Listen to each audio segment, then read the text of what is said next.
네, 오늘 우리 함께 나눌 말씀 로마서 8장 11절 말씀 우리 다 일어서셔서 우리 함께 한 목소리로 읽겠습니다. 로마서 8장 11절 말씀 우리 한 목소리로 같이 읽도록 하겠습니다. 예수를 죽은 자 가운데서 살리신 이의 영이 너희 안에 거하시면 그리스도 예수를 죽은 자 가운데서 살리신 이가 너희 안에 거하시는 그의 영으로 말미암아 너희 죽을 몸도 살리시리라. 아멘. 우리 다 자리에 앉으시기 바랍니다. 네, 우리 옆에 있는 사람들 한번 볼까요? 옆에 있는 사람들 얼굴 보고 우리 이렇게 인사합시다. 당신은 하나님의 형상으로 지어졌습니다. 이렇게 인사할까요? 네, 우리가 이 인사를 가끔 하잖아요. 우리는 하나님의 형상으로 만들어진 존재라는 인사를 많이 하고, 당신을 보니까 하나님을 보는 것 같습니다, 이런 인사를 많이 하는데, 성경은 우리에게 우리가 하나님의 형상으로 만들어졌다고 말합니다. 그러면 하나님의 형상으로 만들어졌는데 하나님의 형상은 어떤 건가요? 하나님의 형상을 옆에 있는 사람이 가졌으면 옆에 있는 사람이 하나님인가요? 하나님의 형상은 대체 어떤 모습일까? 우리가 그런 말을 많이 하는데, 사실 창세기가 우리에게 인간을 하나님이 하나님의 형상으로 지으셨다고 이야기하고 있는데, 그런데 또 생각해 보면 그 하나님의 형상이 어떤 것인지에 대해서는 우리에게 구체적으로 그렇게 이야기해 주고 있지는 않습니다. 그러면 우리는 하나님의 형상인데 하나님은 보이지 않으시고, 그럼 우리는 하나님의 형상으로 어떻게 살아가야 될까? 하나님의 형상으로 지음받았다는 것은 과연 우리가 어떤 삶을 살아가야 하는 것일까?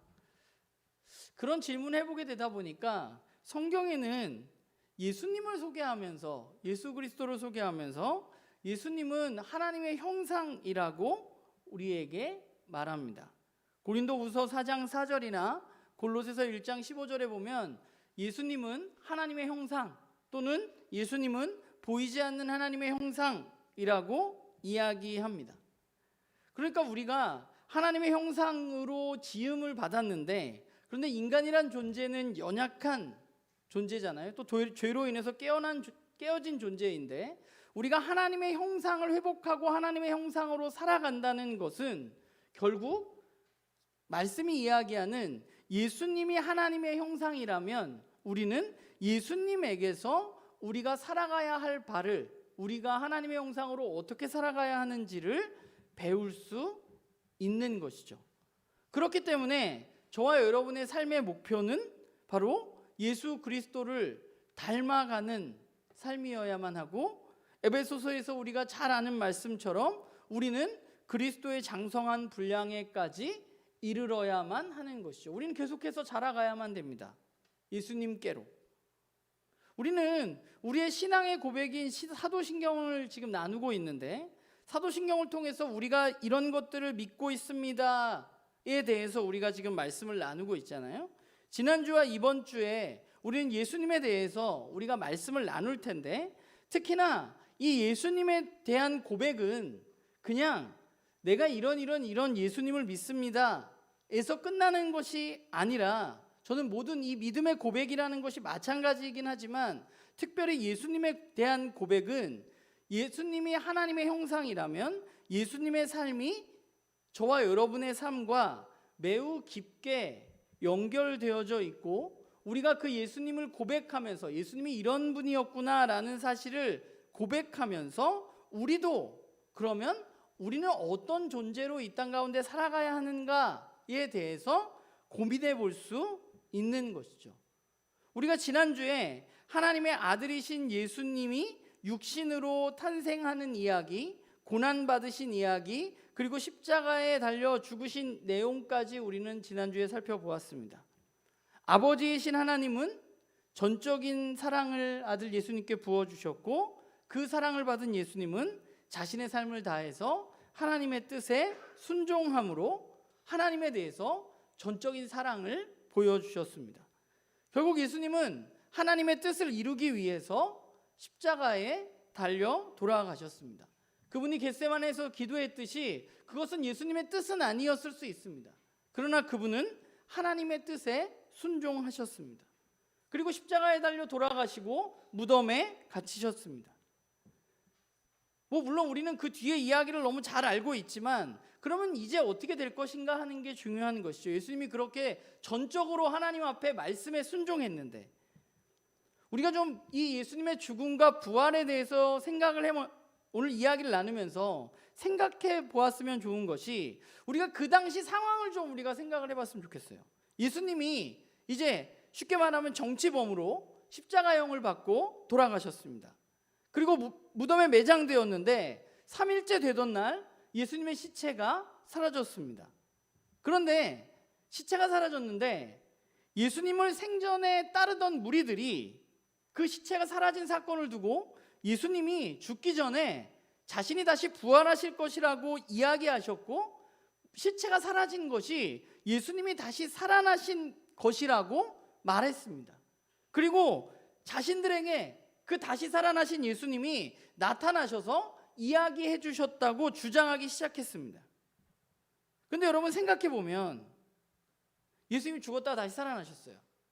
부활하신 예수님이 죽었다 살아나신 것을 더 많은 사람들에게 더 확실히 알릴 수 있는 방법이 있지 않았을까요? 예수님이 죽었다가 살아나셨는데 만약에 예수님이 자신을 사형에 집행한 빌라도에게 나타나셨다면 또는 당시에 유대 지역을 다스리고 있었던 헤롯이나 또는 당시의 종교 지도자들 권력자들에게 또는 사람들이 많이 모인 안식일의 회당에 예수님이 나타나셨다면 사람들은 더 쉽게 예수님의 부활을 믿고 예수님을 구세주로 받아들였을 것입니다. 그런데 예수님은 그런 방법을 선택하지 않으셨습니다. 그래서 예수님의 부활을 의심하는 사람이 많은 거고 예수님의 부활을 믿지 않는 사람이 많은 거죠. 왜냐하면 못 봤으니까.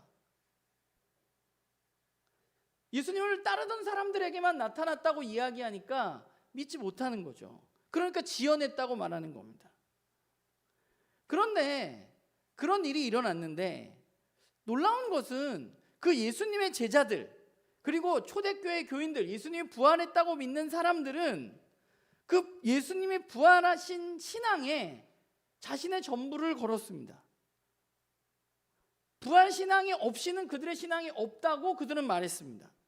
바울은 심지어 고린도후서 15장에 보면 그리스도께서 만일 다시 살아나지 못하셨으면 우리가 전파하는 것도 다 헛것이고 우리가 믿는 것도 다 헛것이라고 말해요.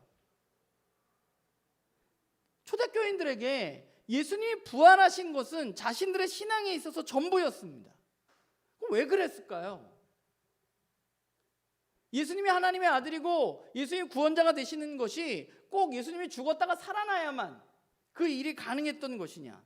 왜 사람들은 죽었다가 살아난 예수님을 바라보지 못했기 때문에 그 예수님을 따르는 무리들에 대해서 의심의 눈초리를 보냈는데 상식적으로 이해하기 힘든 예수님의 부활을 그들은 믿지 않았는데 그들은 왜 제자들은 그 예수님의 부활이 그들에게 그토록 중요했고 왜 사람들에게 예수님이 다시 살아나셨다고 이야기했을까?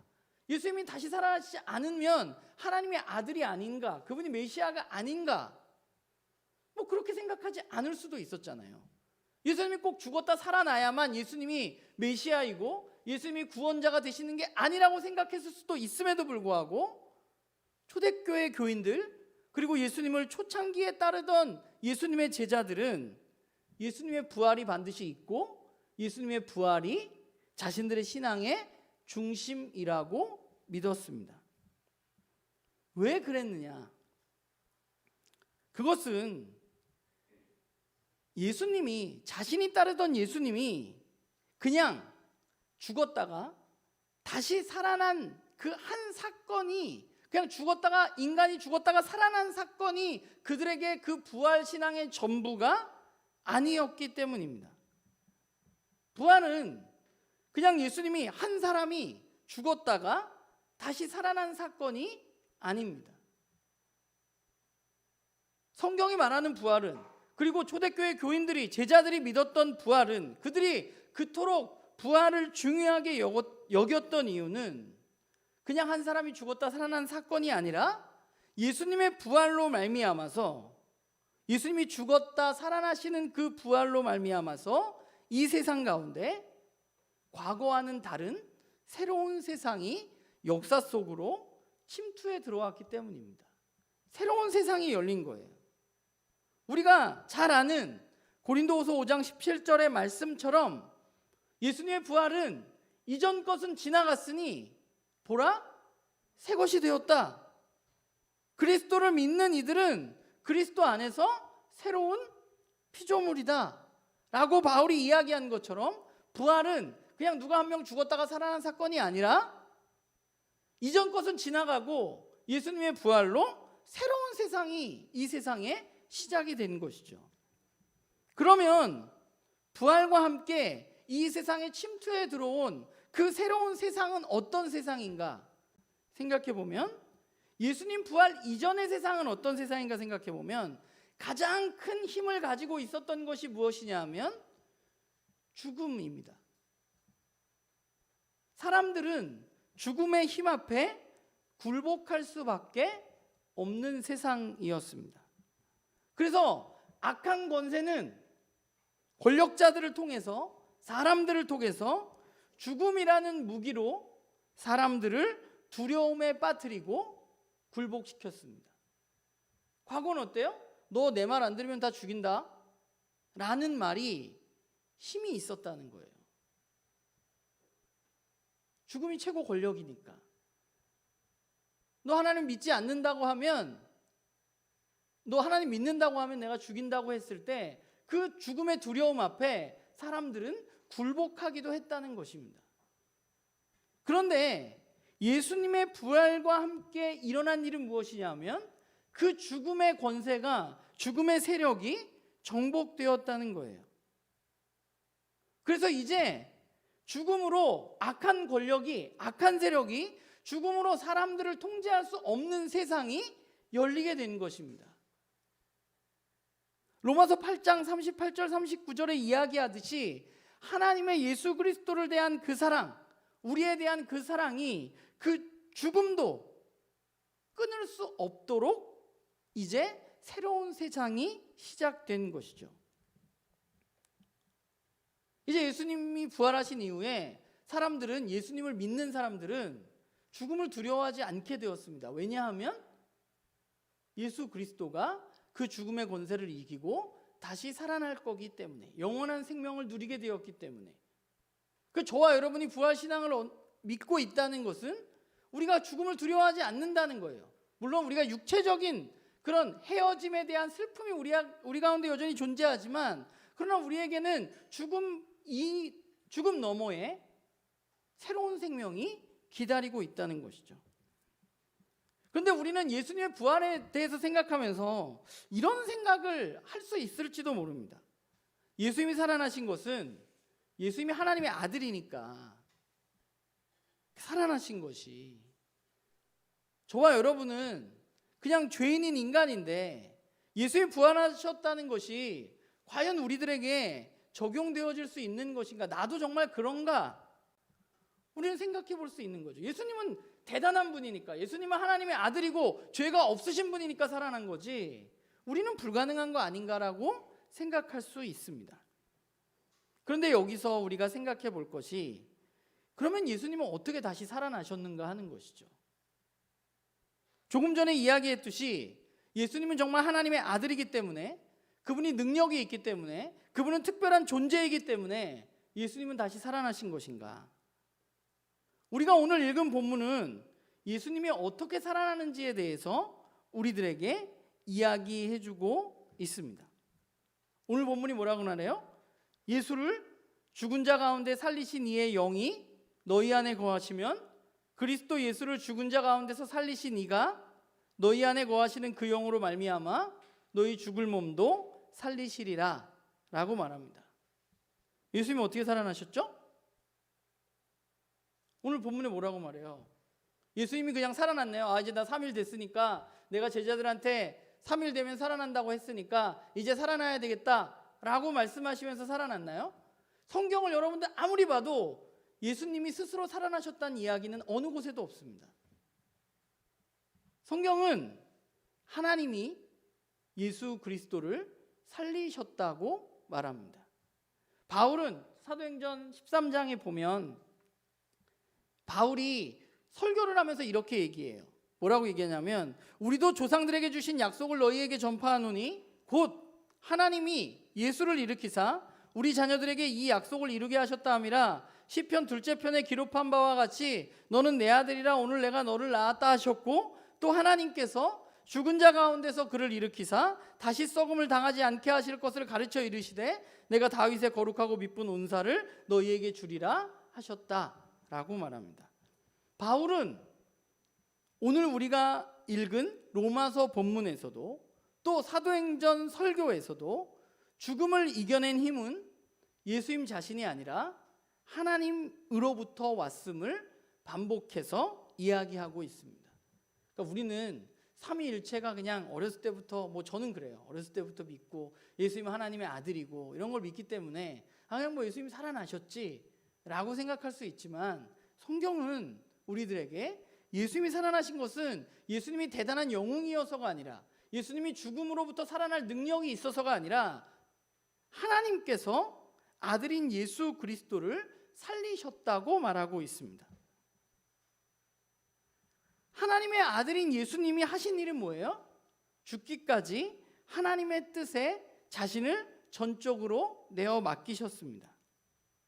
그래서 겟세마네 동산에서 내 뜻이 있고 하나님의 뜻이 있었지만 하나님의 뜻에 따라서 예수님은 십자가의 길을 걸어가게 됩니다. 그리고 우리가 지난주에 나누었던 것처럼 십자가에서 예수님 뭐라고 말씀하셨어요? 하나님 어찌해서 나를 버리십니까? 라고 시편을 인용해서 예수님 말씀하셨습니다. 예수님 하나님 앞에 버림받았고 예수님은 무덤에 갇히시고 토요일 하루를 그곳에서 보내셨습니다.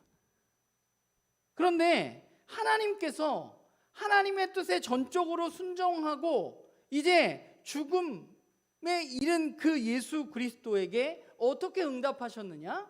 하나님은 그분의 순종에 그분을 다시 살리심으로 응답하셨습니다. 예수님이 버림받았다고 느끼고 죽어서 무덤에 있었던 그때에 하나님과의 관계가 완전히 단절되고 예수님도 죽음은 어쩔 수 없구나 라고 말하던 그때에 누가 있었다고요?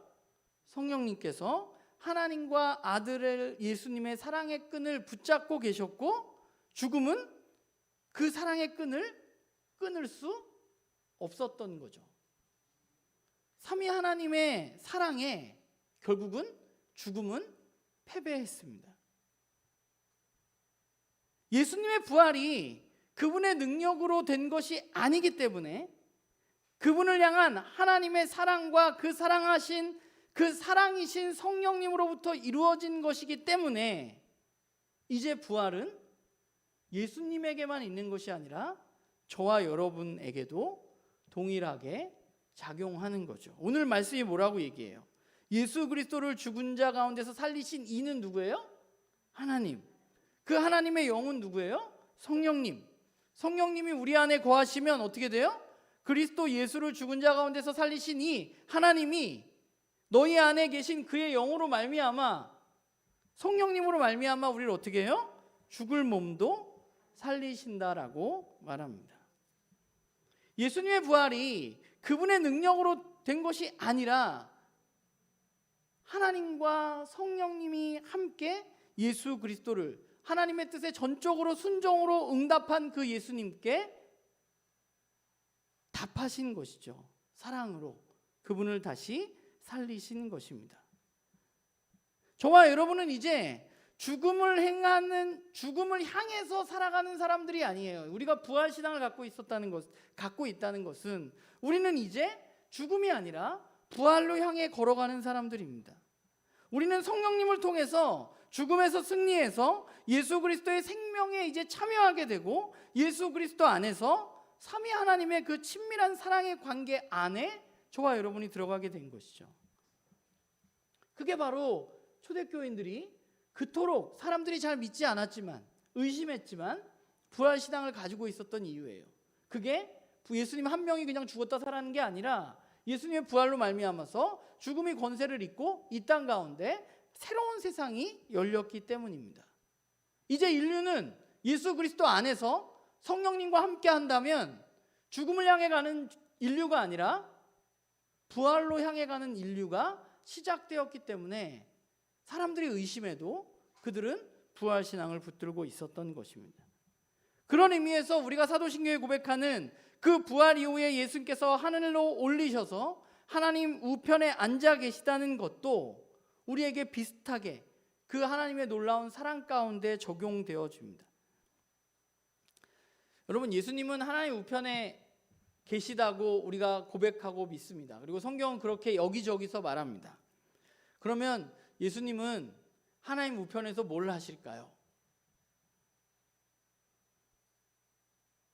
성경은 예수님이 하나님 우편에서 뭘 하고 있다고 말할까요? 물론 우리는 그 하나님의 보좌라는 것이 세상을 다스리는 왕을 상징한다는 이야기도 했었고, 그분이 보좌 옆에 앉아 있다는 것은 하나님과 함께 이 세상을 다스린다는 의미를 가지고 있다는 것도 우리는 이야기했습니다. 그런데 그거 외에 예수님께서 하나님 보좌 우편에서 하시는 매우 중요한 일이 하나 있습니다. 그것은 바로 로마서 8장 34절에 기록되어져 있는데, 우리 같이 한번 읽어볼까요? 여기 새 번역으로 같이 한번 읽겠습니다. 시작. 누가 감히 그들을 정죄하겠습니까? 그리스도 예수는 죽으셨지만 오히려 살아나셔서 하나님의 오른쪽에 계시며 우리를 위해서 대신 간구하여 주십니다. 예수님이 하시는 일이 뭐예요? 저와 여러분을 위해서 하나님 앞에 얘기해 주시는 거예요. 예수님은 육신의 몸을 입고 이 땅 가운데 오셨습니다. 예수님은 육신의 언어도 알고 계시고 육신의 고통도 알고 계시고 육신의 연약함도 알고 계십니다. 예수님이 하나님 보좌 우편에 앉으셔서 하시는 일은 우리의 그 연약함을 하나님 앞에 말씀하시는 거예요. 하나님이 이해하실 수 있도록. 하나님께 전적으로 순종하지도 못하고 제대로 기도하지도 않고 살아가는 우리들을 위해서 예수님은 하나님께 중보자의 역할을 하나님의 오른쪽에서 하고 계신 것이죠. 제가 이번 주 말씀을 준비하면서 제가 요즘에 그냥 좀 내가 그냥 그리스도인으로서 또 목사로서 잘 못 사나? 이런 생각 가끔 하거든요. 난 너무 부족한 것 같다.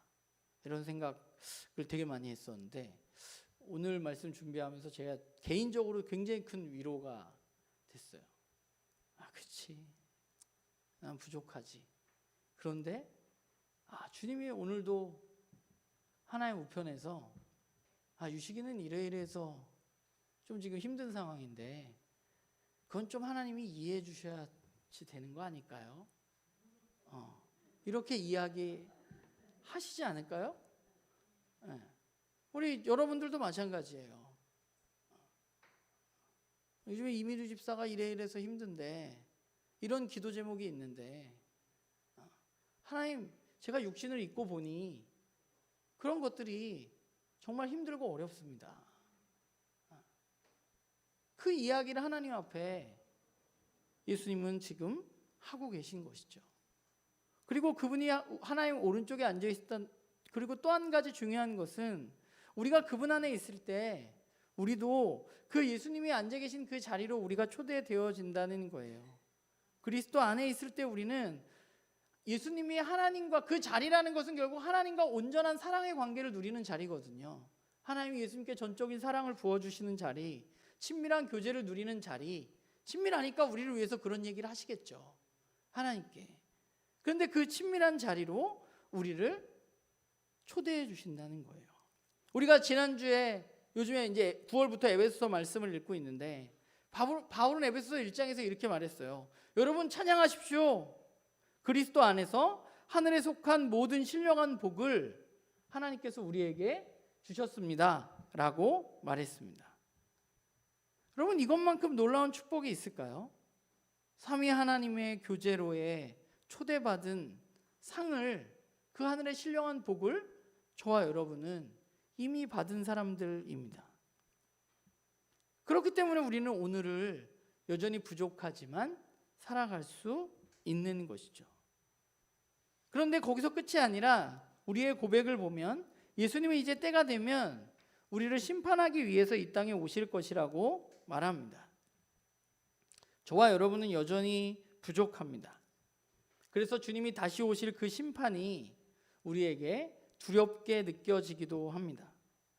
그리고 그 심판이 있다는 것을 우리는 알기 때문에 우리는 이 세상 가운데 하나님의 자녀다운 삶을 살아가려고 애씁니다. 그래서 제가 말씀을 준비하면서 그런 생각을 해봤어요. 사도신경을 우리가 고백하면서 거기로부터 산자와 죽은 자를 주님께서 심판하러 오시는데, 조금 전에 이야기했던 하나님 우편에서 우리를 위해서 중보해 주시는 그 하나님 우리를 심판하러 오신다. 하나님은 어떤 마음을 가지고 계실까?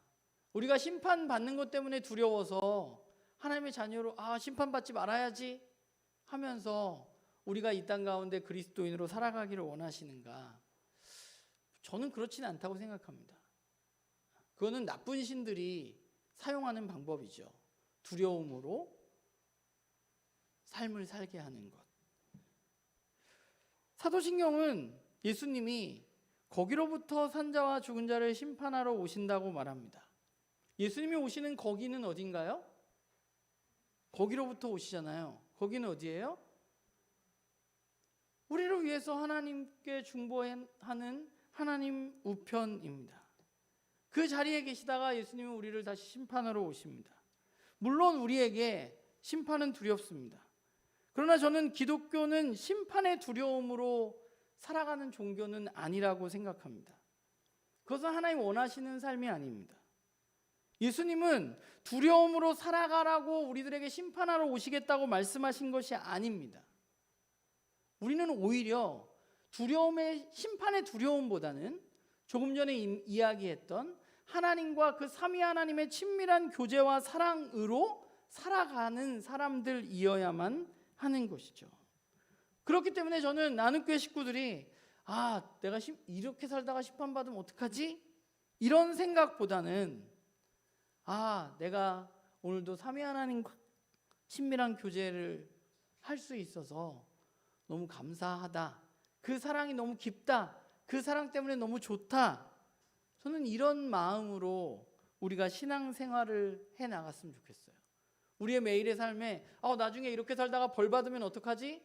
이런 신앙이 아니라 오늘도 그 삼위 하나님 보좌 우편에서 나를 위해서 중보해 주시고 나를 그곳으로 초대해 주시는 그 하나님의 사랑을 매일매일 받으면서 살아간다는 것이 얼마나 놀라운 일인가, 나에게 주어진 그 신령한 축복이 얼마나 대단한 것인가, 우리가 그것을 느끼면서 살아갔으면 좋겠어요. 그래서 저는 우리의 신앙이, 물론 그분이 심판하러 오시지만 저도 두려운 부분들이 있지만, 그러나 우리가 두려움보다는 사랑과 소망으로 우리의 신앙이 자라가기를 소망합니다. 말씀을 시작하면서 우리가 자라가야 할 목표, 하나님의 형상은 바로 예수 그리스도라고 제가 이야기를 했습니다.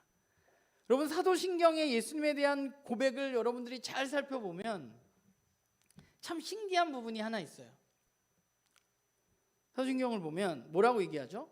성령으로 잉태되어서 마리아에게 나시고 빌라도에게 고난을 받으시고 십자가에 달려 죽으시고 다시 살아나셨다 라고 말합니다. 읽으면서 우리는 별 생각을 안 할지 모르지만 예수님의 삶에 대해서 이야기하는 사도신경은 철저하게 수동태입니다. 능동적이질 않아요. 성령의 잉태 되신 거고요, 마리아에게 나셨고요, 고난도 받으셨고요, 십자가에 달려 죽으시고 부활하시고, 이런 것들이 예수님의 삶이 능동적으로 내가 태어나야지. 물론 예수님의 삶 가운데는 그런 것들이 있지만 우리가 고백하는 모습들에는 예수님이 어떤 주체적인 모습보다 하나님의 말씀에 따른 삶을 예수님은 살아가셨다고 우리는 믿음으로 사도신경을 통해서 고백하고 있는 것이죠.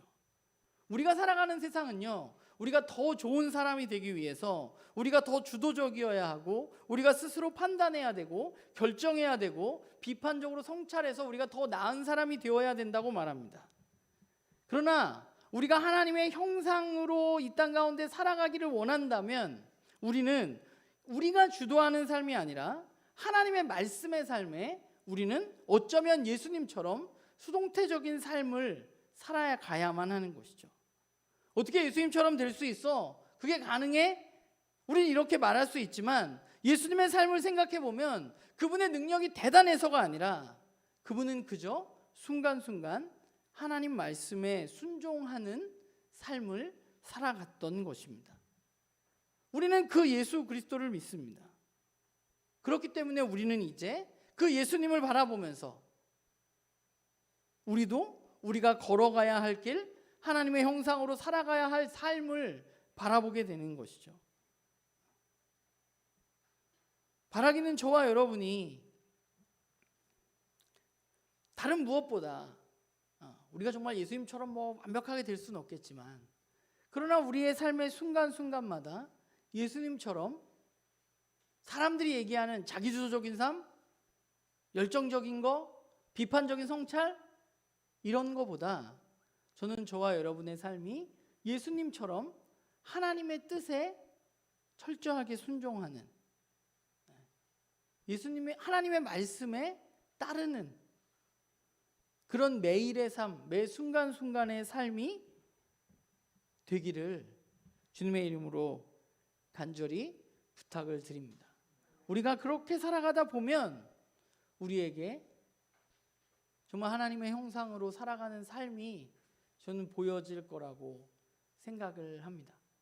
바라기는 저도 그렇고 우리 모두가 매일매일의 삶 가운데 그 하나님의 말씀을 따라가서 우리에게 예수 그리스도의 죽음과 부활로 시작된 그 새로운 정말 신비로운 새로운 세상에서의 삶이 정말 즐겁고 풍성하고 그 하나님과의 사랑의 교제 때문에 너무 기쁘고 감사하고 그런 삶이 되어지기를 주님의 이름으로 부탁을 드립니다.